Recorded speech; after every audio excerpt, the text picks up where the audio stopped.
It's great stuff. I love anal ring toss. I love all that stuff. Like the there must be something Olympics. sticking out. Are you dumber than a box of rocks? Like where they, and he would be like, oh, I hate to say this, but you did lose, so you have to say the. And she's like, I'm dumber than a box of rocks. Thank you, ding ding ding. Like they're fucking deep throating kielbasa and swinging strap-ons to hit ping pong balls. That's good shit. The day I fell in love with Stern. Oh, I'm sorry. You go, Woody. I was just saying, anal ring toss doesn't sound awesome. They should play anal lawn darts. Like, that's the game I want to watch. Oh, God. It's not even a dildo dart. It's still just spiked. Just go full Howard Dean. Just launch the fucking dart. What we say, Danny? I was just saying, the moment I fell in love with Stern, I remember it. I was working in a Vegas hotel, and I was humiliated and embarrassed and tired after a long shift. Put on my headphones, found a random clip. It was 30 minutes of Howard Stern abusing a fat woman who had called in for weight loss advice. It's since been taken down by their producers, but it was the most genius piece of radio comedy I've ever heard. The whole thing is just, all right, listen to me, you fat pig. You're going to find yourself a high school. You're going to start walking around the track. Where do you live? Ohio? Imagine Ohio has its first earthquake. Yes. Fat ass. You're going to set off tremors in the earth. Just constant abuse. And it was unbelievable to me that it wasn't scripted. And that Howard Stern is long gone. And I feel like any radio performer can't. He was so on that day. And I fell in love with the show ever since then. I like cruel, mean, harsh Stern. I like the really mean version of him. I don't care if you're interviewing Gwyneth Paltrow or Robert Downey Jr.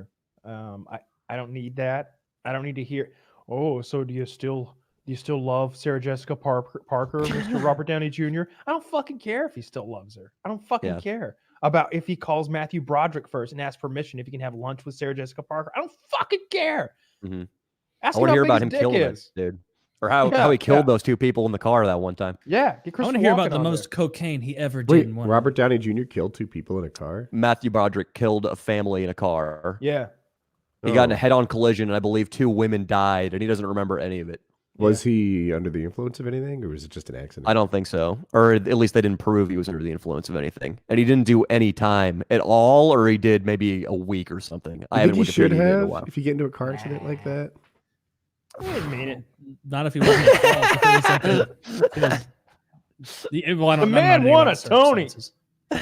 Well, then he's fine. He's fine. Then he can kill as many people as he wants. Those dead people, I bet they can't fucking dance, sing, and act. Was it Caitlyn Jenner or Bruce Jenner that hit someone with their car? That too. It was Bruce. It was Bruce. Yeah, it was Bruce. That transition was a tactical maneuver. Kevin Spacey learned from it, right? Charge me if I legally change my name before the police arrive. He's sprinting there, putting socks in his bra. It was like Kobe Bryant changing his jersey number after he raped a chick. Yeah, you can't be held responsible. Kevin Spacey changed his sexual orientation. He didn't commit to the bit, so he got in trouble. But if he had done a full-on sex change, it would have worked like Bruce Jenner. That's true. That's how the law works. It was surprising how that did work. Like, there were like real blue checks on Twitter who were like, not to say this excuses what Mr. Spacey did, but can we all admire how brave it is for him to come in? It's like, fuck you. He was sucking 13-year-olds' dicks and shit. No, he wasn't. Yeah. Wait, did he do that? Wasn't. Look, I don't know what he did. I like to just exaggerate it because it really upsets Kyle. It does, because I love Kevin Spacey. He did nothing wrong, and there's not a living witness today who will say he did. Because the old guy. If there is, I dare him to speak now. How did the kid die? Did he kill himself? They all killed themselves. 2 shots to the back of the because head. they were mad. They felt bad for lying on Kevin Spacey. 4 bullets to the brain, suicide. Yeah. That's right.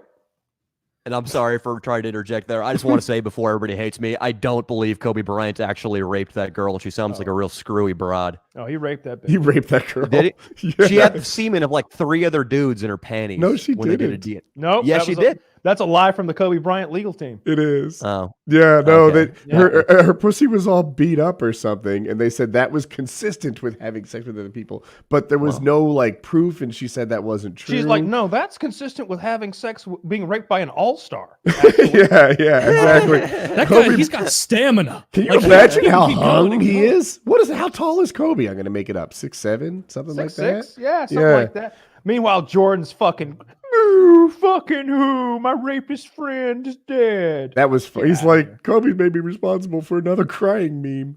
Yeah, look, I like the self-awareness. I got no problem if you're just going to ignore that the man was a rapist, but in this Me Too generation where people are going down fucking left and right for even making a comment, you can't even jerk off in front of somebody after asking permission. Louis C.K. did nothing wrong. Louis C.K. did nothing wrong.